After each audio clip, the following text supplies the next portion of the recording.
He was bleeding, and he had bled for about an hour.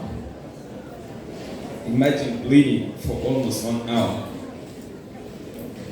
He was at school, in class. It was a hot day. Around 12 p.m. His nose bleeding caused this to the boy, to the school, and to the family.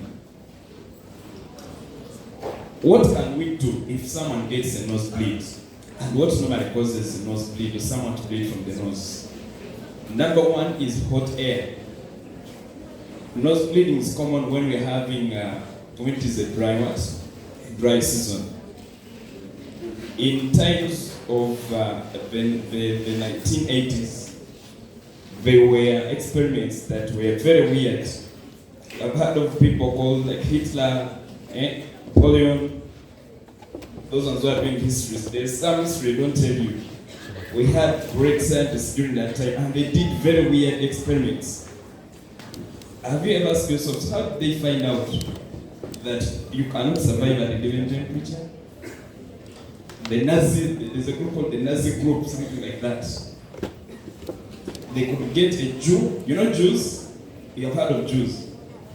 They could get a Jew, put in a fridge, and watch the temperature the Jew would die. And then they noted down at this temperature, someone cannot survive. Those were very weird experiments that they did. But what I was saying that in hot weather, we normally experience nosebleed too.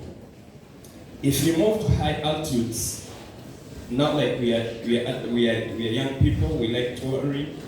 Even the school organizes for us tours. If at all they organize for us a tour and maybe we go to Kilimanjaro for mountain climbing, don't be surprised if you get nose bleeding. Why? Because for the, I think senior 6 or senior 4, you have heard of atmospheric pressure. The more you go up, the next are the atmospheric what? Pressure. So the higher the chances of you getting the nose what? Nose bleeding. One of the precautions you take as you're moving up the mountain is you have to move but slower. I mean slowly by slowly as your body gets used to those lower atmospheric pressures. Theory is crusting of the nose. All of us have had, there are sometimes when you get dry things within your nose, isn't it? And you have to remove them. You get mucus and it gets dry within your nose, and then you have to pluck it out. If you pluck it out in a very rough manner, you may end up having that nose what? Nose bleeding. So if you get those crusts in your nose, please remove them gently. Number 4 is rhinitis. There are people who have flu, okay? And that flu, if it takes long, it irritates that area and you may end up having nose what? Nose bleeding. Others, if they have flu, they tend to blow their nose so hard.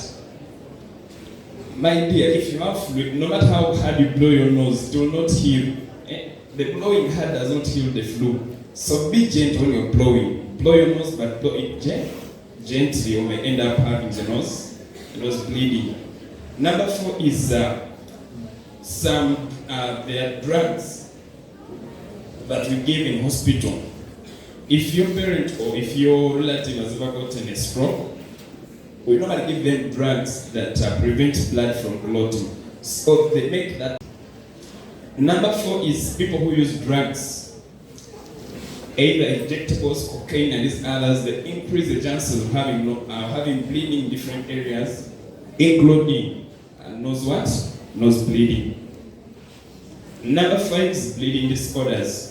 Of those ones in S4 and then I think S6, S5, you have learned about how your body is able to stop the bleeding using things like platelets. Okay? So if you have problems with those cells within your blood and they are able to function very well, then you end up having the bleeding even in your nose. So how can we prevent that? Is if we put strategies in place that can be able to help us prevent or avoid getting these nosebleeds.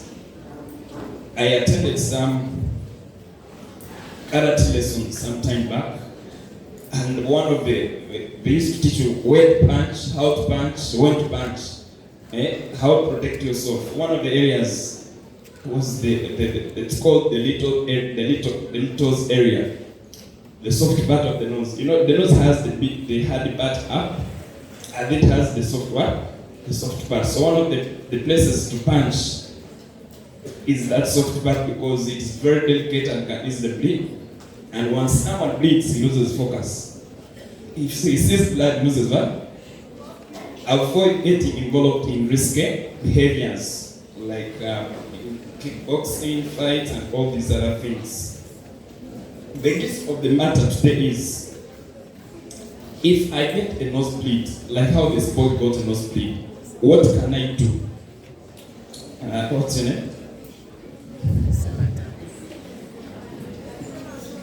The name?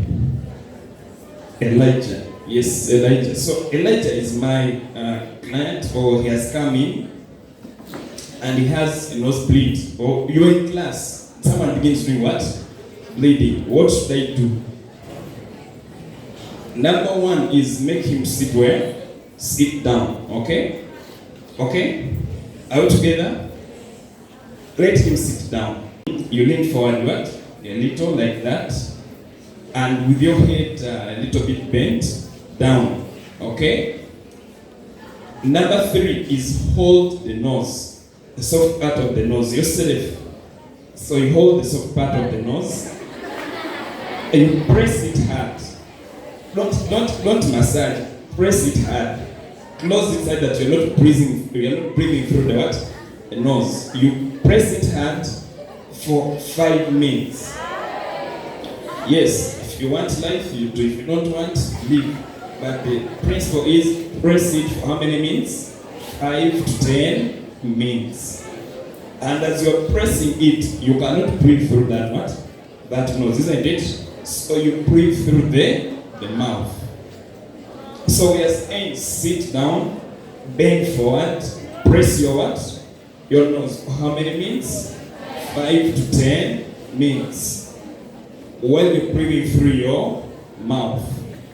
Myths that you don't have, that have been around nose bleeding. These are some of the common myths which are not true. Number one, that you lift your head up and then the blood goes where? You will not bleed. No. That blood is coming from the front part of the nose. And if you lift your head up like this, it will drop into your mouth. Okay? And affect other, even make clots inside the back of your nose. So the best thing is lean forward and then you press the what? The nose. Don't lift your head up to prevent the bleeding. It is not true. Okay?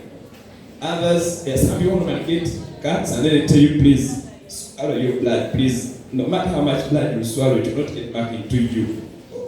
That blood, either you press and stop it from bleeding or just leave it to. These are tricks that you have learned from Hilton, and be a different person from other schools. Here we learn everything. Be it's called a wholesome person, and help yourself, help your family, help your relatives, help your community. May God bless you abundantly.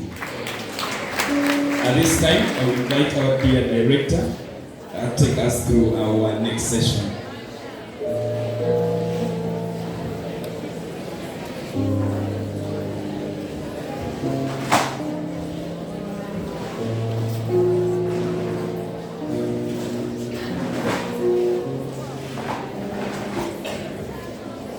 Good morning, girls.